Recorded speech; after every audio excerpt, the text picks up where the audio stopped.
Cease fire. Trump ने देर रात में ही 2-3 बजे के आसपास, शायद भारतीय समय के हिसाब से, कहा कि ईरान और इजराइल में सीज फायर हो जाएगा। अब चाचा ट्रंप हर देश का सीज फायर की घोषणा करने लगे हैं। भारत पाकिस्तान के बीच हो जाएगा, ये घोषणा उन्होंने करी। ईरान इजराइल में हो जाएगा, ये घोषणा उन्होंने करी। लेकिन आज शायद कुछ और बमबारी हुई तो नाराज हो गए हैं चाचा ट्रंप। कह रहे हैं इजराइल को ये सब तत्काल बंद कर देना चाहिए। ये जो चाचा चौधरी बनने वाली जो ट्रंप साहब की जो चालें हैं, जो रणनीति है, वो दुनिया में अपने आप को बेताज बादशाह बनाना चाहते हैं कि मेरे इशारे पे युद्ध होते हैं, मेरे इशारे पे रोके जाते हैं। हालांकि कल जिस तरह ईरान ने कतर एयरबेस पर अमेरिकी, जहाँ पे 10,000 सैनिक रहते हैं, वहाँ बमबारी करके मिसाइल डाल के ये संकेत दे दिया कि हम डरेंगे नहीं, तुमसे झुकेंगे नहीं। और ईरान ने अब कहा है कि उनके मीडिया रिपोर्ट्स में आया कि इजराइल डरा, इजराइल झुका। इस पूरे युद्ध पे, इस पूरे घटनाक्रम पे आपका क्या मानना है? मेरा मानना यह है कि ट्रंप की मध्य पूर्व की राजनीति पूरी तरीके से ढह गई है। उसके अंदर ऐसा कुछ भी नहीं रह गया है जिसके आधार पर ट्रंप किसी कामयाबी का दावा कर सकें या अपनी लफाजी कर सकें या कोई डींग मार सकें। देखिए, उनकी थीसिस क्या थी? ट्रंप की थीसिस थी कि मैं एक हमले में इतिहास बदल दूंगा। और वो हमला करने के लिए उन्होंने एक कुछ खास तरह के बमों को चुना। मैं 4PM के दर्शकों को उन बमों का नाम बताना चाहता हूँ। वो बम है GBU-57। इनको बंकर बस्टर कहा जाता है। जमीन के नीचे अगर कोई इमारत बनी हुई है या कोई बड़ा बंकर मजबूत बना हुआ है, स्टील और कंक्रीट से बनता है बंकर, तो इन बमों में इतनी क्षमता है कि वो अंदर तक जाके उसको भेद सकते हैं। अच्छा, ये बंकर बस्टर बम जो है आज तक कभी किसी युद्ध में इस्तेमाल नहीं हुए। ये सिर्फ अमेरिका के पास थे। और केवल B-2 जो बमवर्षक हैं अमेरिका के अत्याधुनिक, जिनको स्टील्थ बॉम्बर भी कहा जाता है, यानी कि रडार वगैरह की पकड़ में नहीं आते हैं, वही इनका इस्तेमाल भी कर सकते, उन्हीं में ही फिट किए जाते हैं, वहीं से गिराए जाते हैं। तो अमेरिका की एक तरह से इसके ऊपर मोनोपोली है। आपको जान के ताज्जुब होगा संजय जी कि जानते हैं कितने बम हैं अमेरिका में इस नाम के? अमेरिका के पास इस तरह के केवल 20 बम थे। यानी ये बम कितने महत्वपूर्ण हैं, कितने कीमती हैं। अमेरिका ऐसी ताकत भी ऐसे केवल 20 बम बना पाई। और जब अमेरिका ने फोर्दो, इस्फहान और नतांज, यानी 3 जगहों पर जहां पर ईरान का परमाणु कार्यक्रम चला कर परमाणु संयंत्र लगे हुए थे, जब अपने B-2 बम वर्षकों को बम गिराने के लिए भेजा तो 14 बम अमेरिका ने वहां गिरा दिए। अब बचे कितने? अब इस वक्त अमेरिका के पास ये केवल 6 बम बाकी हैं। अच्छा, अमेरिका को लगता था कि इस हमले से ईरान पूरी तरह से घुटनों पे आ जाएगा और फिर हम जैसे चाहेंगे इसको कहते हैं अंग्रेजी में सॉफिन, यानी ईरान जो है पीट के किसी को झुका देना है। इस मकसद के लिए अमेरिका ने ये सब किया था। परिणाम उल्टा हुआ, जिसका ट्रंप ने कभी उम्मीद भी नहीं की थी कि ये परिणाम होगा। परिणाम ये हुआ कि ईरान नहीं झुका और उसने मध्य पूर्व में कतार के ऊपर मिसाइल से हमला किया। ये भी एक बहुत महत्वपूर्ण बात थी। अगर वो कुवैत के अमेरिकी अड्डे पे हमला करता या बहरीन के अमेरिकी अड्डे पे हमला करता तो उसके लिए ज्यादा आसान था रेंज के हिसाब से। उसने कतर चुना, जिसको कहा जाता है कि ये मध्य पूर्व में अमेरिकन ज्वेल है, अमेरिकन जूल है। यानी अमेरिका का मध्य पूर्व का जो मुकुट है उसमें एक मणि लगी हुई है। उस मणि का नाम है कतर का अमेरिकी फौजी अड्डा, जहाँ पर सबसे ज्यादा अमेरिकी विमान खड़े रहते हैं और जहाँ पर हजारों हजार अमेरिकी सैनिक वहां पर तैनात हैं। वहां पर ईरान ने मिसाइल दागी। ये इसका कोई महत्व नहीं है, कितने लोग मारे गए, कितने विमान गिरे, कितनी बिल्डिंगें गिरी, ये नहीं है। इसका एक बहुत बड़ा प्रतीकात्मक महत्व है और उसी प्रतीकात्मक महत्व का असर डोनाल्ड ट्रंप के ऊपर हुआ, क्योंकि जैसे ही कतर के ऊपर ईरानी मिसाइलें गिरी तो ईरान ने यह भी कहा कि जितने बम आपने हमारे ऊपर डाले थे, यानी 14 बम डाले थे, ईरान ने भी 14 मिसाइलें दागी और कहा उतनी ही मिसाइलें हमने दागी। आप देख रहे हैं ये बात किस तरीके से चल रही है।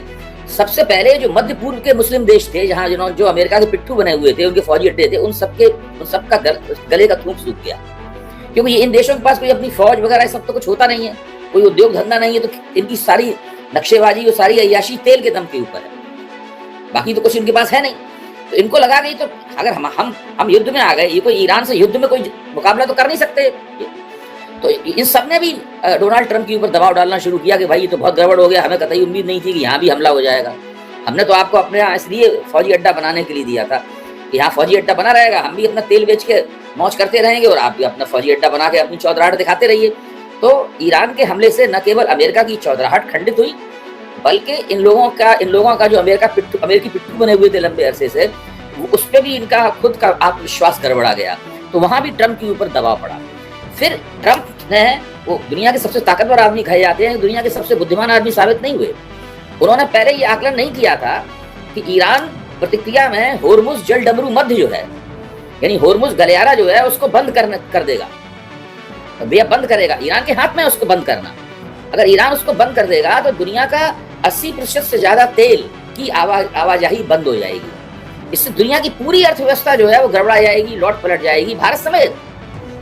जब एनर्जी की कमी हो जाएगी, ऊर्जा की कमी हो जाएगी, तो उत्पादन पूरी तरीके से गिर जाएगा और तेल की कीमतें आसमान छूने लगे। हम सब लोगों को ये हिम्मत नहीं पड़ेगी कि अपनी कार में हम तेल भरवाएं, ये हालत हो जाएगी।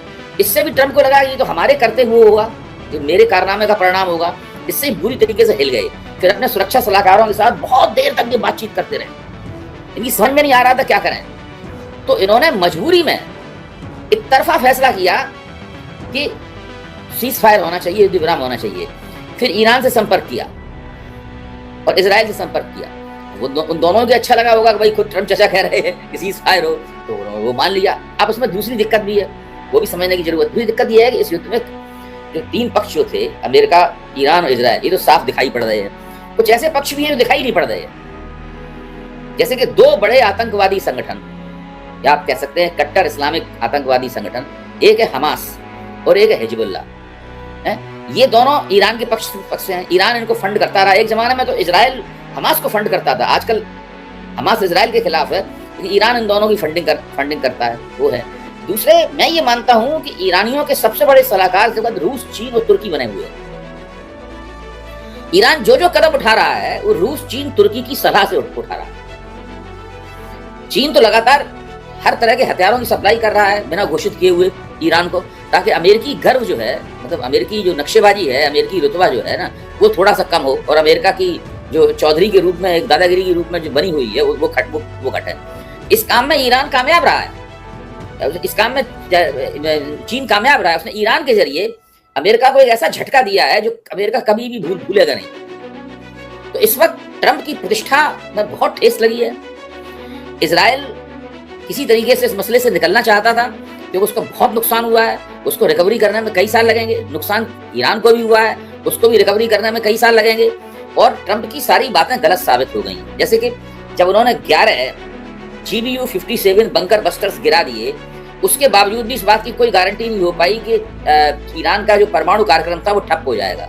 इन तीनों संयंत्रों की दोबारा मरम्मत करके दोबारा खड़ा करने में 3-4 साल लगेंगे। ईरान को दोबारा फिर से पुराने रूप में आ जाएंगे।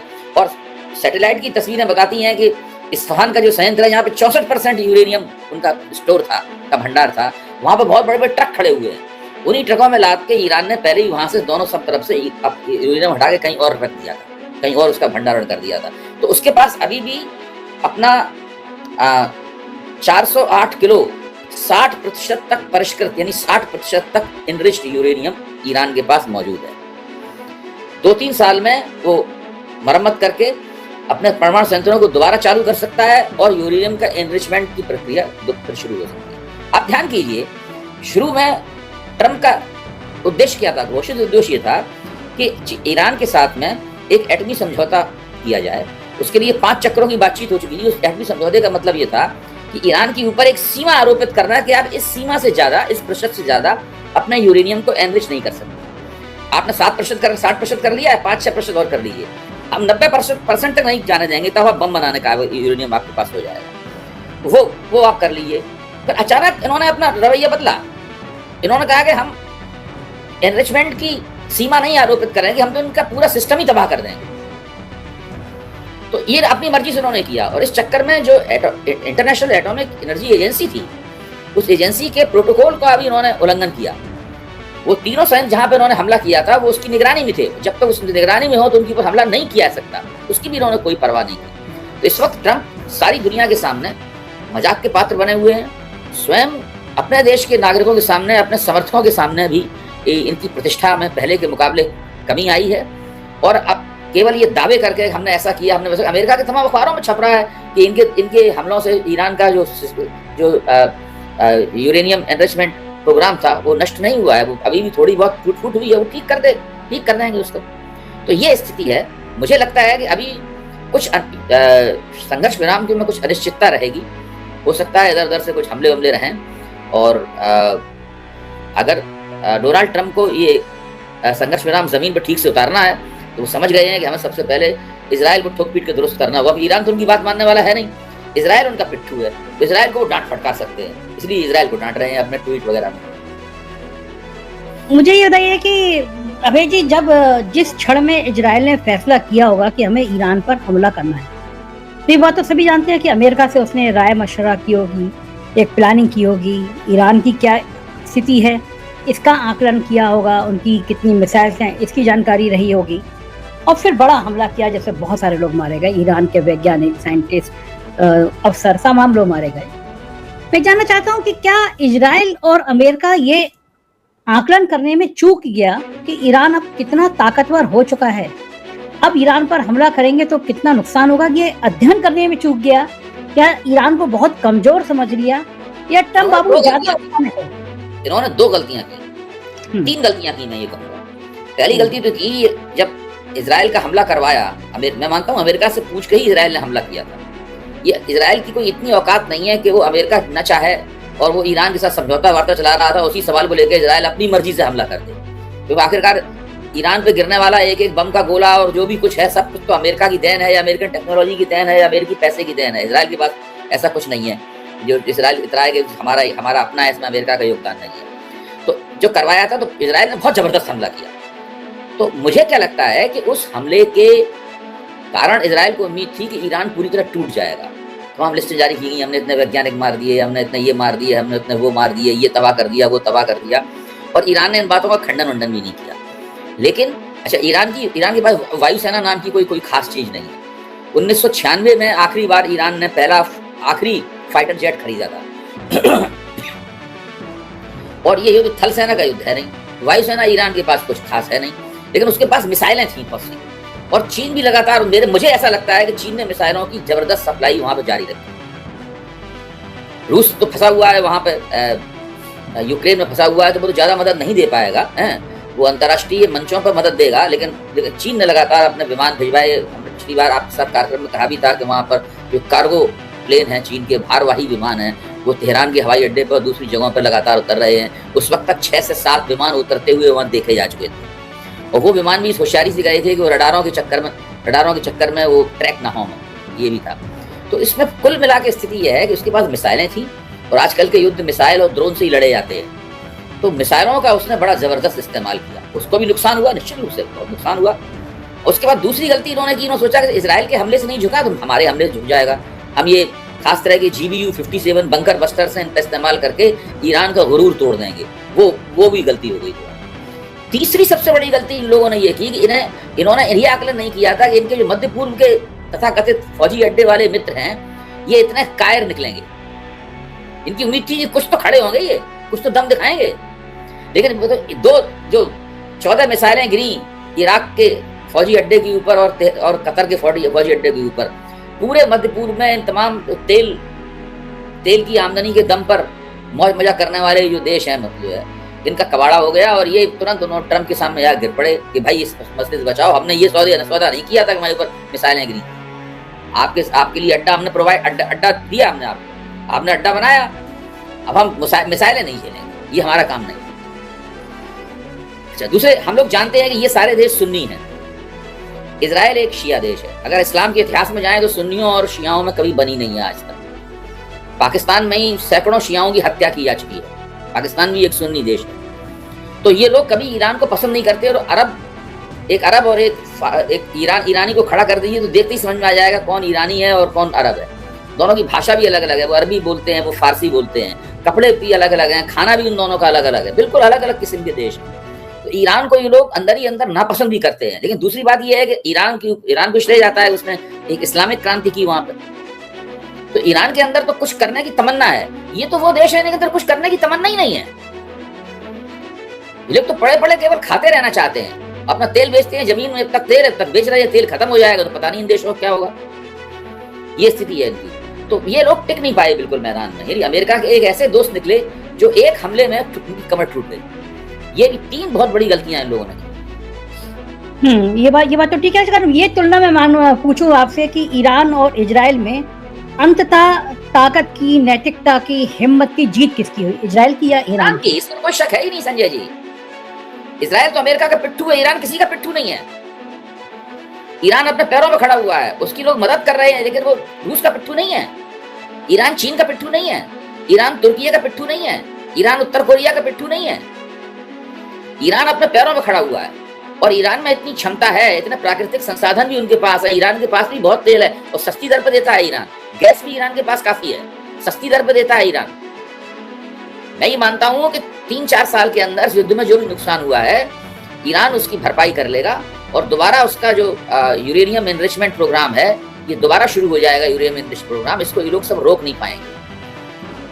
बिल्कुल ठीक है। और भारत कहाँ चूका? भारत को आपके हिसाब से क्या करना चाहिए था? कहाँ चूका, कहाँ गलती हुई? भारत ने चूकने के अलावा कुछ नहीं किया। ऐसा कोई काम भारत ने नहीं किया जिससे भारत के हाथ में किसी भी तरह की वैश्विक पहलकदमी आती। वैश्विक पहलकदमी उन लोगों के हाथ में आती है जो अपने पैरों पर खड़े होते हैं। जो भारत में तो एक बयान देने की दम नहीं है, अपने पक्ष में बयान देने की दम नहीं है। आप दूसरे की, ईरान और इजराइल की लड़ाई को तो छोड़ दीजिए। जो देश पाकिस्तान के साथ 4 दिन की जो फौजी झड़प हुई, उसमें ट्रंप की दावेदारी का खंडन नहीं कर पाया, वो ईरान और इजराइल और मध्य पूर्व में क्या हस्तक्षेप करेगा? क्या आगे हस्तक्षेप करेगा? कुछ नहीं। आप सोनिया गांधी का बयान देख लीजिए, वो मोदी सरकार के मुंह पे तमाचा है। सोनिया गांधी का बयान, सोनिया गांधी का कहना है कि इजराइल से भी हमारे संबंध अच्छे हैं, ईरान हमारा बहुत पुराना दोस्त रहा है, उसने अंतर्राष्ट्रीय मंचों पर हमारी हमेशा मदद की। आप सोचिए, अभी तेहरान में विवेकानंद सांस्कृतिक संस्थान चल रहा है। इसमें दिल्ली के प्रोफेसर बलराम शुक्ल डायरेक्टर बन के गए हुए हैं, जो संस्कृत और फारसी दोनों के विद्वान हैं। कभी मैं आपसे उनकी मुलाकात कराऊंगा।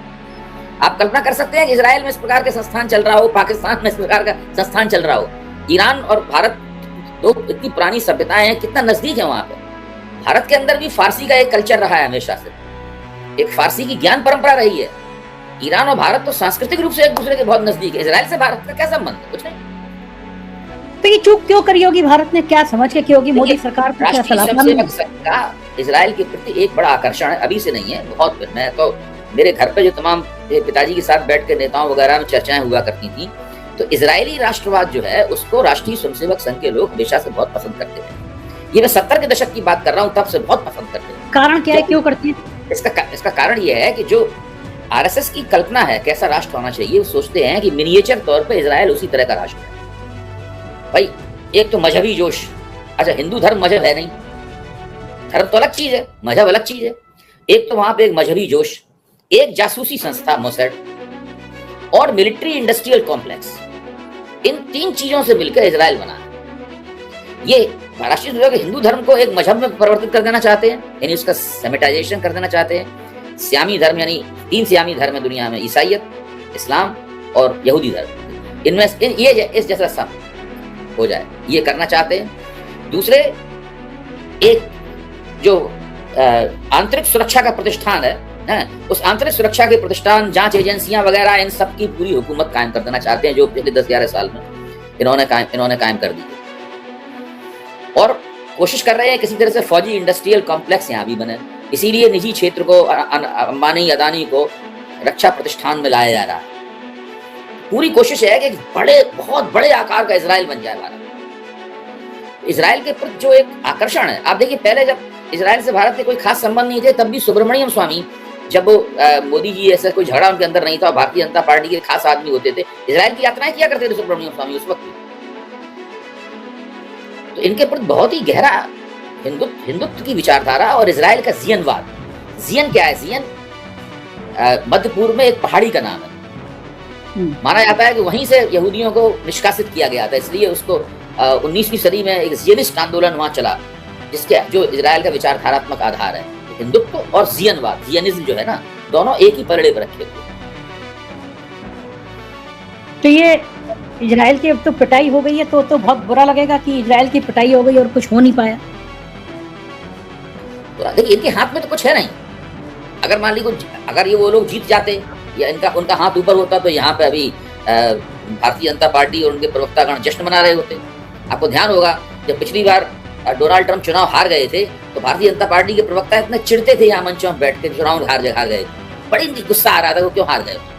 अब उसके बाद डोनाल्ड ट्रंप जीत गए तो इन लोगों में खुशी की लहर दौड़ गई। आजकल फिर से पिटाई हुए। आजकल तो ये कह रहे हैं उनके प्रवक्तागण, मेरे साथ एक बहस में भी कह चुके हैं कि हम डोनाल्ड ट्रंप का तब समर्थन करते थे जब वो भारत के पक्ष को बुलंद रखते थे। अब चूंकि भारत विरोधी काम कर रहे हैं इसलिए हमें उनको समर्थन देने की कोई जरूरत नहीं।